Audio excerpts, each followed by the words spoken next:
Their mama died that morning, and with her went the last thread tying them to the world. Two children, dusty and hollow-eyed, showed up at a rancher's gate with nothing but grief and grit. They didn't beg, they just asked where to bury their dead. He looked at them, silent as stone, and said, "Then you're already home." But in the Wild West, nothing stays quiet for long, and soon blood, bullets, and buried legacies will rise from the dust. The mule's hooves struck the dry earth with a hollow rhythm, steady and solemn, like a war drum softened by time. A girl of 16 walked beside the cart, boots worn thin, hair clinging in tangled ropes to her wind-chapped cheeks. She didn't cry. She hadn't cried when her mother coughed blood into her hands, nor when the breath left her body just before sunrise. The crying, she'd learned early, didn't fix nothing. In the back of the cart, a quilted shape lay still, too still for sleep. The boy, 10 years old and smaller than he ought to be, rode beside it. One hand held a long hunting knife awkwardly across his lap. His lips hadn't parted since dawn, and his eyes watched the land like it might steal him next. Ahead, the land stretched out in hushed golds and cracked browns. Barbed wire fences sagged under their own rust, and the sky loomed low, thick with that coppery smell storms sometimes carried even when they didn't come. They reached the gate of a ranch with no name posted, just a split-rail archway and a wind-worn cattle skull nailed above. The girl stopped, eyes narrowing against the sun. The house in the distance looked like it had been planted there by accident, more fortress than home. One chimney leaned slightly to the left. Smoke, lazy and pale, climbed into the air like it didn't quite belong. A man stood at the edge of the corral, watching them through the heat shimmer. His shoulders were wide, back straight, hands resting atop the fence like they weren't calloused or cracked at all.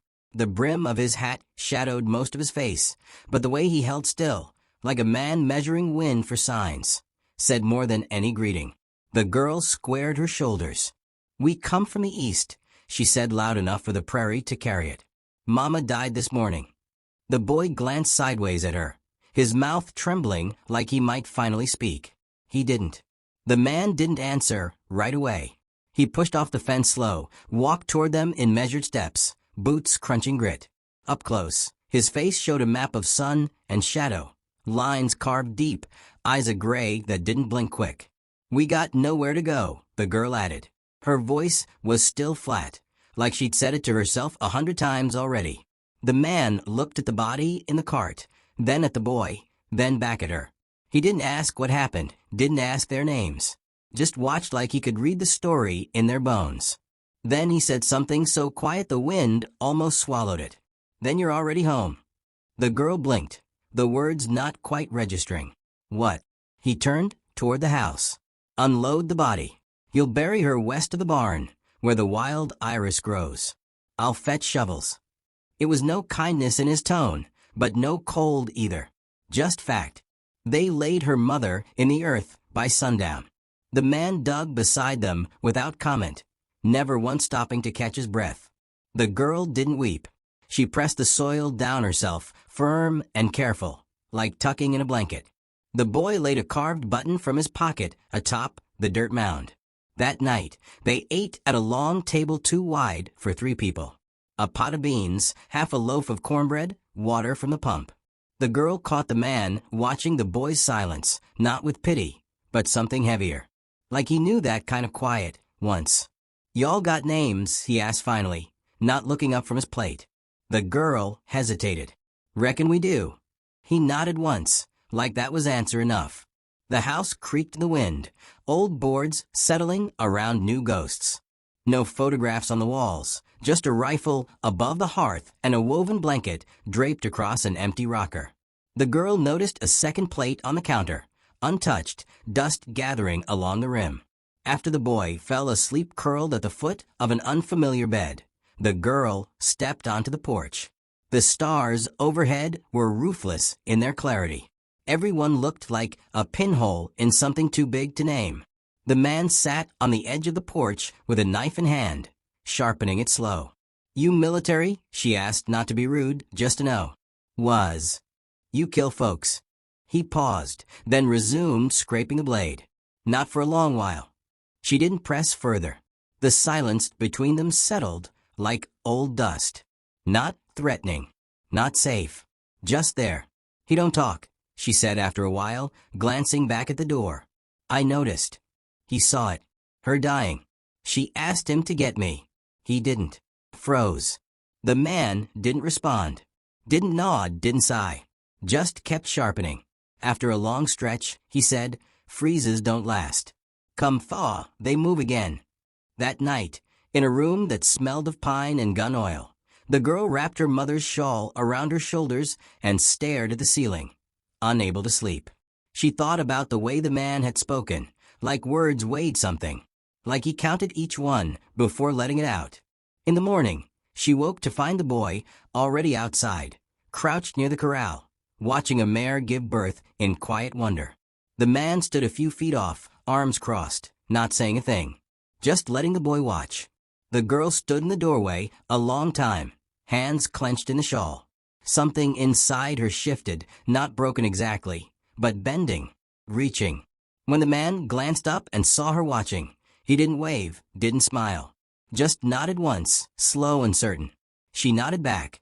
The wind carried no names that morning, only the breath of something not yet begun.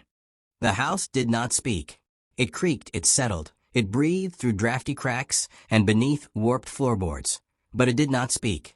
The girl began to understand that early. Mornings arrived with the smell of ash and bitter coffee. Evenings with a hush of wind curling round the eaves. And in between work. They learned quickly. The boy brushed horses, eyes wide and careful. He fed chickens though they pecked at his boots. The girl mended what she could, split seams, broken hinges, the soft places inside her that still quivered when night came too quiet. She followed no orders, yet every task felt expected. The man never asked her to do a thing. Still, she did them. He worked beside them sometimes, chopping wood or fixing fences, saying little, watching always.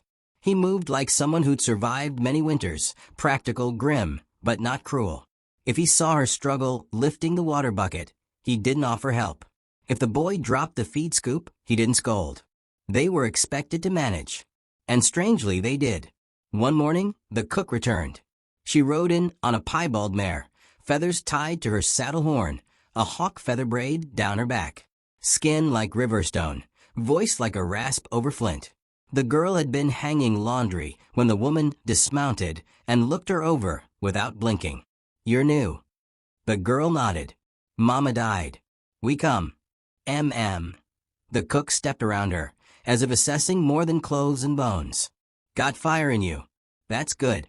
He don't bring home anyone soft." She entered the house like she still owned every corner of it. Later, the girl learned her name was never spoken aloud. Folks called her the cook, but that wasn't all she was. She made stew that bit back with spice, cleaned wounds without flinching, and could kill a chicken with a flick of the wrist. That night, they sat around the table again, now 4 of them. The cook said grace in a language the girl didn't know. The boy, watching, mimicked the gesture, hands folded, eyes shut tight like wishing worked if you squeezed hard enough. After the meal, the cook pulled the girl aside. "You're the one who leads, ain't you?" "I just look out for him," she answered. "Same thing," the cook said, and that was the end of that. The boy started speaking again, little things at first. "Thanks. Look, mine." Words rolled out clumsy, like thawed river stones. He didn't talk to the man, but he didn't hide any more either. And one day he laughed, just once, soft and startled, when a colt licked his hand and sneezed into his chest. The girl kept noticing things. A set of spurs in the hallway too small for the man's boots. A faded shawl that wasn't hers tucked behind the wardrobe. A grave out past the barn, ringed in wild iris and smooth stones. She didn't ask, but the questions grew like weeds in the quiet. She found the grave one morning while searching for the boy. It bore no name, only a rusted horseshoe hammered into the earth like a marker of luck spent. The girl stood over it, heart heavy, throat dry. He found her there. "She yours?" she asked. He looked at the grave a long time before answering. "She was." "What happened?" He said nothing for so long she thought he might leave. But then he spoke, slow, like each word came from somewhere deep. Drought took the land. Fever took her. I stayed. The wind whistled through the barn slats. A hawk called overhead. You don't talk much, she said. I talk enough. She nodded. She understood silence. It didn't mean nothing. It meant everything. That evening, the boy brought her a wildflower he'd found near the creek. She tucked it behind her ear and didn't cry, though she wanted to. Later that week, the rancher gave her a pair of gloves, real leather, stitched and worn, but strong. Yours, he said, and walked away. She stared at them for a long time before slipping them on. They fit like memory. One night, a storm rolled in from the west. Thunder cracked the sky open, and the house seemed to breathe faster. The boy crawled into her bed, trembling. She wrapped her arms around him, pulled the shawl over both their heads. Downstairs, she heard the man pacing, boots against floorboards. The click of a gun being checked, out of habit or memory, she didn't know. She thought of asking about the war, whichever one had carved him into this quiet shape, but she didn't. Some things felt better left buried until they surfaced on their own. The next day, a rider came through the fence line, dusty, tired, but familiar with the land. He tipped his hat, left a satchel with the cook, and said nothing to the rest of them. After he rode off, the girl peeked into the bag, dried herbs, a worn letter, 2 brass bullets. The cook took them without comment, but her hands trembled for the first time. That night, something shifted. The girl couldn't say what exactly, but the air grew thick with waiting, as if the land itself held its breath. She asked the man finally, "You always take strays?" "No." "Why us?" He studied her, and this time, his voice carried something rougher. "You didn't ask for pity. Just a place to bury your dead." She didn't know what to say to that, so she said nothing. Later, when she lay awake, she thought about the shape of things, the way silence could hold space like prayer, how people broke and mended without making noise. She thought of the boy's laughter, the cook's hands, the man's eyes on the horizon, and something strange settled in her chest. Not peace. Not yet. But maybe the first breath of it. And somewhere out beyond the fence line, unseen but certain, trouble began to move. The rider came at dusk. Dust trailed behind him like a second tail, his silhouette dark against the bleeding sky. The girl saw him first, out by the well with a bucket half lowered, his figure growing from the mirage heat, steady, sure. She knew right away he wasn't a ranch hand. His horse was too clean, his shirt too pressed, his hat too perfect. She didn't call for the man, didn't move, just stood there as the rider slowed and dismounted, boots crunching gravel. He smiled, all teeth and charm, but his eyes stayed cold. "Evening, miss." She nodded once, fingers tightening on the rope. "Marshal Harlan," he said, tapping the badge pinned to his coat. "Looking for someone. Might have passed through these parts." She didn't answer. She didn't need to. The front door creaked open behind her. The man stepped out, arms loose at his sides. No gun, but the weight of one hung in his stance. "Marshal," he said, not quite a question. "You've got company, I see," Harlan replied, glancing past the girl toward the barn. "Quiet little place you've got here." The man didn't offer a seat, didn't offer water. "Who you hunting?" "Woman," Harlan said, pulling a crumpled sketch from his pocket. "Scar over her jaw. Last seen 2 days east of here. Trouble follows her." The girl leaned forward. The drawing was rough, but familiar. Not from memory, from whispers. She'd seen that face once, in her mother's journal, folded between pressed flowers and yellowed maps. A woman her mama had called kin, but cursed. A sister, maybe, or something worse. The man didn't look at the paper. "Ain't seen her." "Sure about that?" Harlan asked, voice easy, eyes not. "I'm sure." They stood in silence. The air thickened. "Well," Harlan said, tucking the sketch away, "if she does wander through, I'd appreciate word. She's not just wanted. She's dangerous." He tipped his hat, remounted, and rode off like he'd just planted something. The man waited until the dust settled before turning to her. "You tell him anything?" She shook her head. "Good." That night, the wind changed. Carried smoke that didn't belong to their fire. Coyotes howled wrong, sharp, high-pitched, like morning. The girl watched shadows twitch across the walls and thought about the drawing. About the name scratched beside it, just initials, E.D. She found the cook out by the coops, feeding the hens though it was past dark. "You knew her?" the girl asked. The cook didn't turn. "Long time ago." "She really that bad?" The cook paused. "She's a fire with no hearth. Burns everything she touches. And if she comes here, she won't knock." The girl barely slept. She dreamed of her mother whispering from the grave, saying don't let her see the boy. When she woke, sweat clung to her skin like guilt. 2 days later, the outlaw came. She wasn't dressed like a threat. No gun on her hip. No hat pulled low. Just a long coat, dusty boots, and a face that looked like it had weathered too many storms.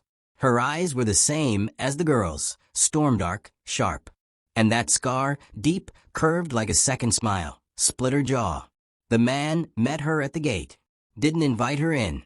Didn't stop her either. "I ain't staying," she said. "Just passing through. Thought maybe I'd see what blood still looks like." The girl stood on the porch, arms crossed. The boy hid behind the door.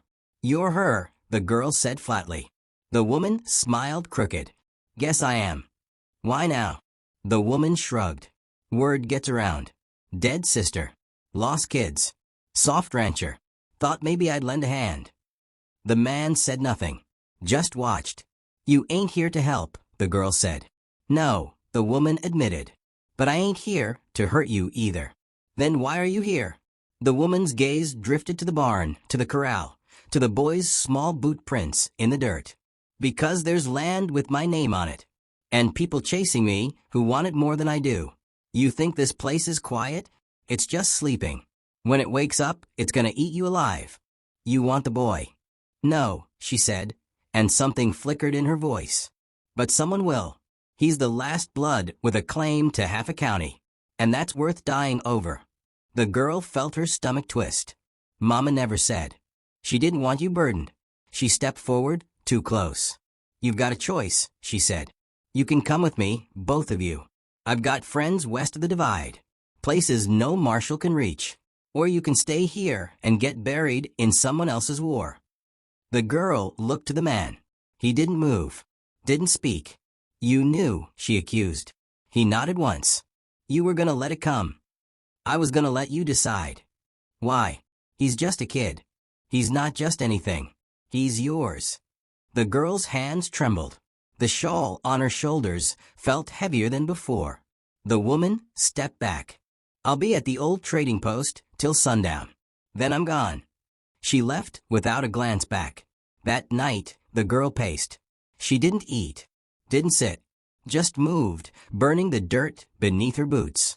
The man stayed on the porch, carving something from a block of wood. Waiting.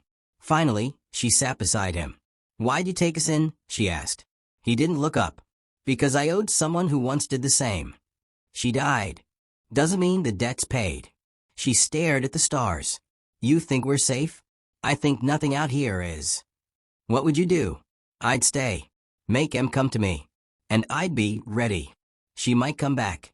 "She might," he agreed. The girl didn't sleep that night. But when the boy woke crying, she held him close and whispered, "We're not running." And outside, the land held its breath for what was coming. The morning came thick with smoke. It drifted over the hills in slow gray fingers, smelling of pine and gun oil. The girl stepped onto the porch barefoot, heart thudding low in her chest. She knew that smell. Fire, but not from lightning. Fire born of men. The boy was still asleep, curled in the shawl like a seed waiting to break soil. She didn't wake him. Not yet. The cook was already outside, knife in one hand, braid wrapped around her throat like a shield. She didn't speak, only pointed toward the east ridge where 5 riders broke the horizon in staggered silhouette. Dust plumed behind them, red as rust. The girl turned. The man stood by the corral, tightening a saddle girth with deliberate calm. His coat was rolled up on the fence post beside him, and the long rifle leaned against the post like a faithful hound. "She's coming," the girl said. He nodded. Didn't think she wouldn't. The cook approached, eyes sharp. "Marshal with them?" "No," the man said. These ain't lawmen. They're land wolves. The girl felt her jaw tighten. They want the boy. They want his blood, the cook said. And the paper trail it unlocks. They won't take him, the girl whispered. The man finally looked at her. Then we hold. They prepared fast. The cook lit the lanterns though sun still shone. The man scattered shells across the porch rail. The girl fetched the boy's knife and tucked it under his pillow with a kiss to his forehead. She stepped back outside and picked up the rifle the man had left for her. It was heavy. It smelled like sweat and cedar. She had never fired one before. The riders came just before noon. The woman led them, coat flapping behind her like a crow's wing. Her face was unreadable. She stopped 30 yards from the porch and raised a hand. No need for blood, she called. Just the boy. Give him and we walk. The man stepped forward, rifle tucked at his hip. He stays, he said. You'll die for him? Already have. A silence fell. Then steel rang. The riders pulled their weapons. The world narrowed. The first shot cracked from the barn. The hand, the quiet one, had hidden himself in the rafters. A rider dropped. Another screamed. Then the air exploded. Gunfire thundered across the yard. Splinters flew. Horses screamed and bolted. The cook dropped one man with a clean shot from behind the water trough. The girl ducked, aimed, fired. The recoil slammed her shoulder, but she hit something. Someone. The woman came forward through the chaos, firing fast, ruthless. The man met her in the open, the two of them circling like old ghosts come to settle a grudge. She grazed his arm. He shot her horse from under her. They hit the dirt together. The girl dropped the rifle and ran. The boy was awake now, sitting up, eyes wild. Stay here, she said, grabbing the knife from under his pillow. Don't move, no matter what. She ran barefoot through smoke and shouting. Found the man and the woman locked in brutal silence, fists and blood and old memory between them. The woman saw her coming, snarled something the girl couldn't hear, and swung the butt of her pistol. The girl ducked, came up, drove the knife deep under the woman's ribs. The woman gasped. For a second, her hand found the girl's shoulder, not to strike, not to pull, but to steady. Her eyes searched the girl's face like looking into a cracked mirror. You look just like her, she rasped. Then she fell. The fighting stopped not long after. One rider fled. Another bled out in the dirt. The hand limped from a barn, holding his side, but alive. The man sat slumped against a porch post, blood seeping from his arm, but grinning through grit. The girl stood over the woman's body, the wind tugging at her shawl, hair wild, face blank. The boy came to her slowly, knife still in hand, eyes full of the storm that had passed but left wreckage behind. Can we stay now? He asked. The girl looked down at the woman, then up at the sky. It was clear, unforgiving, beautiful. You already did, she said. They buried the woman outside the fence, near but not among the others. The cook scattered herbs over the grave. The girl left the knife there, blade down in the soil. The boy held her hand tight. Later, the marshal returned. He didn't ask questions. Just rode in, looked over the dead, then to the man, then to the girl. She was trouble, he said. She's gone, the girl answered. He nodded. No report'll come for me. Then he rode off, as quiet as he came. Days passed. The blood dried. The smoke faded. But something new had taken root. The girl mended the porch rail. The boy helped fix the coop. The man let them. One evening, she planted a sapling beside her mother's grave. The man handed her a spade. The boy poured water at the roots. They didn't say much. But when the wind blew, it sounded like a lullaby carried from somewhere deep in the land. Not soft, not sweet, but steady, like a promise, like a beginning.